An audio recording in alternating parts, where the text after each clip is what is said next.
आज हम बहुत व्यथित हैं। हमको पता नहीं चल रहा है हम आज कथा कहाँ से प्रारंभ करें। कल जो पहलगाम में बड़ी भयानक घटना घटी है, ये घटना पूरे विश्व को झकझोरने वाली घटना है। सिर्फ हिंदुओं का ही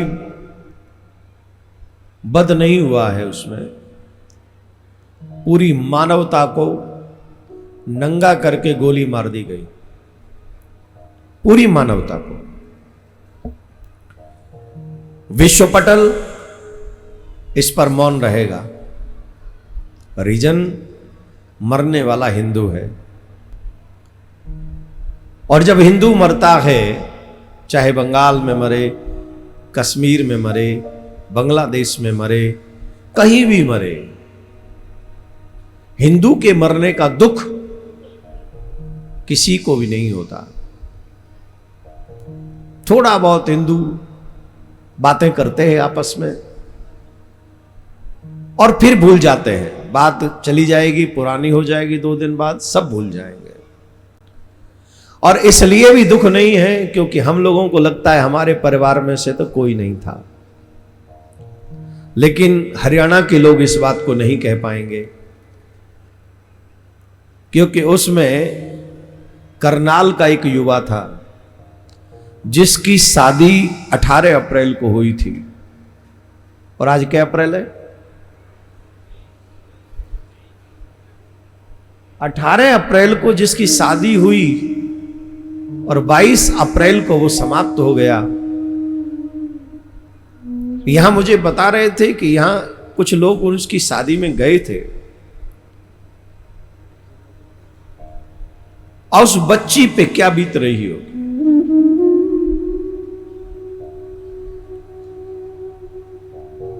कौन उस बच्ची के दुख को समझेगा?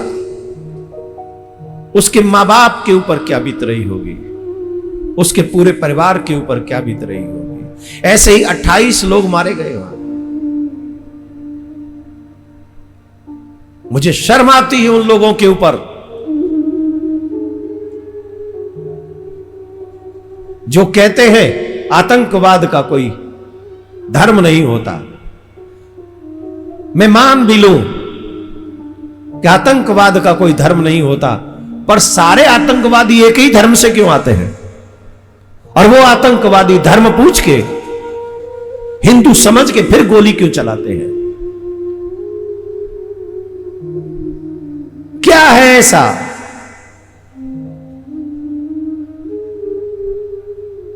और तथा कथित कुछ सेकुलर लोग अभी भी कह रहे हैं कि उसमें एक उसी धर्म का व्यक्ति मारा गया। अरे पापियों,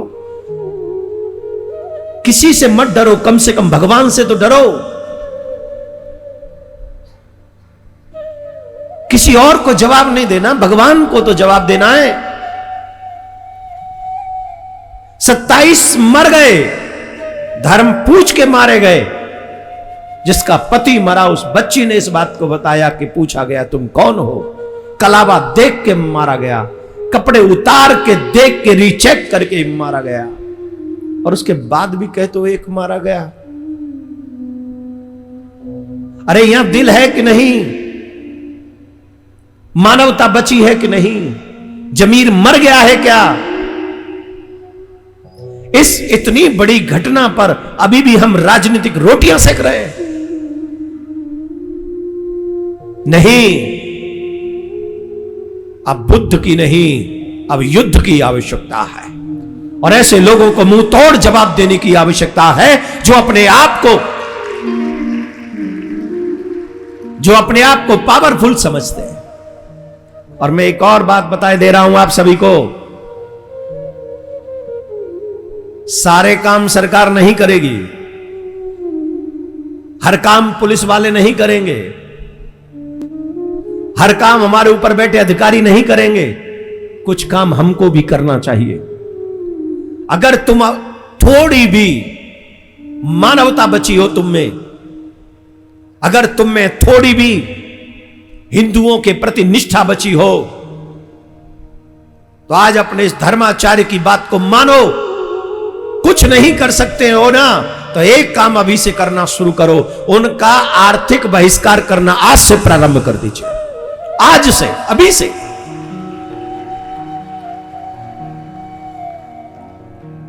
जब आप आज से आर्थिक बहिष्कार उन लोगों का कर देंगे तो उन्हें अपनी गलती का एहसास होगा, और हमारी तरफ से यही सच्ची श्रद्धांजलि उन 28 लोगों को होगी जो उन आतंकवादियों की भेंट चढ़ गए।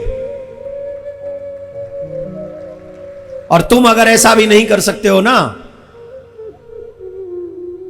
तो कोई बात नहीं, आज उनकी बारी है डरना जब कल हमारी बारी होगी, क्योंकि इनका स्वभाव तो यही है। पाकिस्तान में भी उन्होंने यही मॉडल अपनाया, बांग्लादेश में भी यही मॉडल अपनाया, बंगाल में भी यही मॉडल अपनाया। अब कश्मीर में देख लो, पहलगाम में जो हुआ है यही मॉडल है।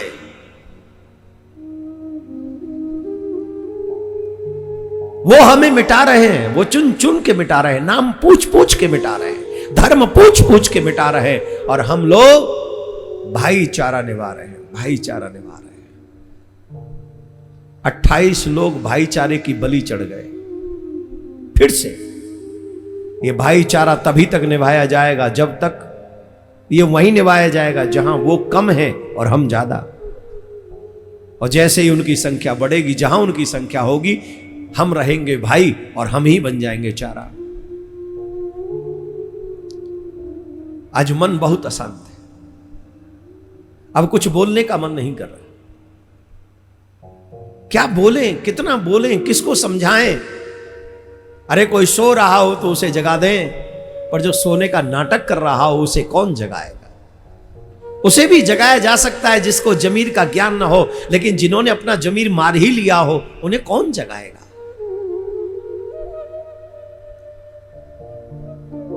मुझे तो हर सनातनी अपना लगता है, किसी एक को भी चोट पहुंचती है तो डायरेक्ट चोट यहां लगती है। मन करता है दहाड़ मार मार के रोऊं, उस व्यवस्था पर रोऊं जिस व्यवस्था ने उस समय भी हमारे साथ अन्याय किया था और आज भी हमारे साथ लगातार अन्याय कर रही है। वही व्यवस्था, झूठा पर्दा डाल दिया गया भाईचारे का, भाईचारे का, भाईचारे का। हमारी बहन बेटियों के 36 टुकड़े हो जाते हैं, हमारे मंदिर सरकार अपने अंडर में कर लेती है, हमारे मंदिरों में कोई भी आके काम करने लग जाता है, हमारी पूजा परिस्थिति को नष्ट कर देते हैं, हमारी बहन बेटियों को उठा ले जाते हैं, घर में से जबरदस्ती खींच ले जाते हैं, घरों में आग लगा देते हैं, हमारे घर के बुजुर्गों को गोलियां मार देते हैं, और उसके बाद भी हमसे कहते हैं कि सहनशील बने रहो, सहनशील बने रहो। और तब तक बने रहना सहनशील जब तक आखिरी हिंदू न मर जाए। बने रहो सहनशील, बनो सहनशील, तब तक बने रहना जब तक आखिरी हिंदू मर न जाए। और जब सब मर जाएंगे या धर्म परिवर्तन कर लेंगे, तब तो फिर बोलने की जरूरत ही नहीं रहेगी किसी को।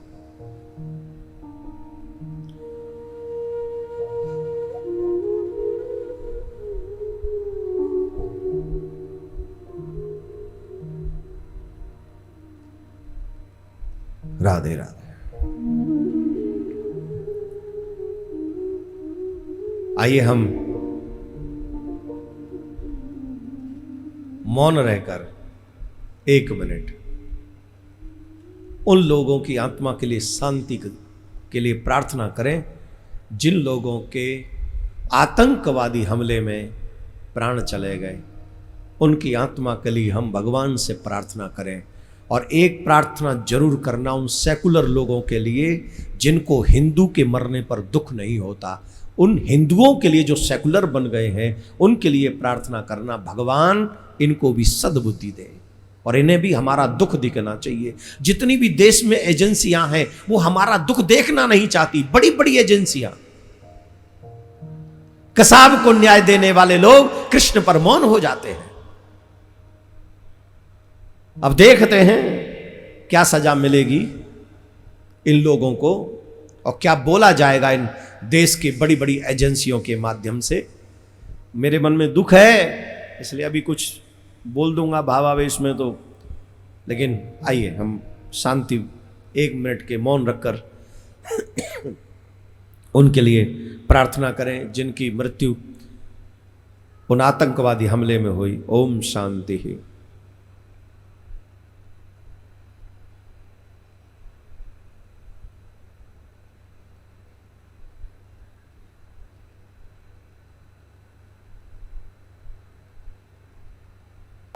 कहने को बहुत कुछ है,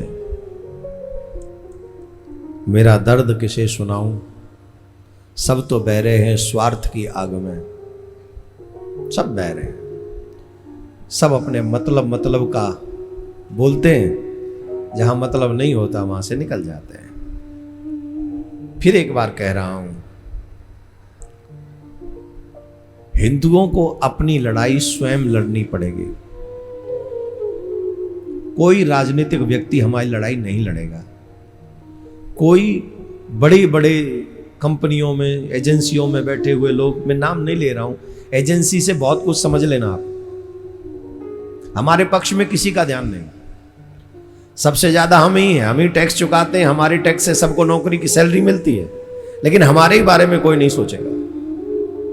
सेकुलर जो बनना है, महान जो बनना है, उस महानता की भेंट अगर अपना हिंदू चढ़ता है तो चढ़े, मरता है तो मरे।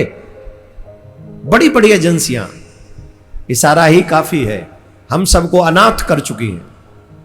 कोई ईमानदारी से न्याय भी हमारे साथ नहीं करना चाहता।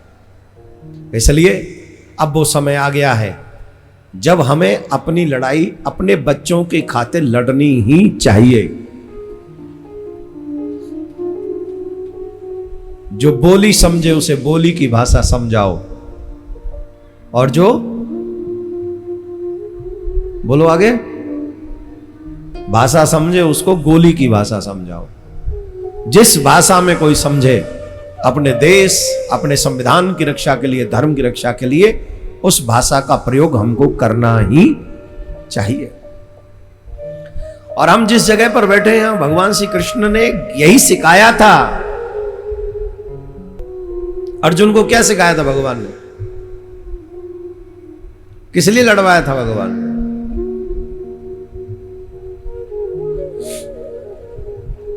ये बात हमको भी बहुत जल्दी समझनी पड़ेगी, सीख लेनी चाहिए। जितना जल्दी समझ लोगे उतना ही अच्छा होगा।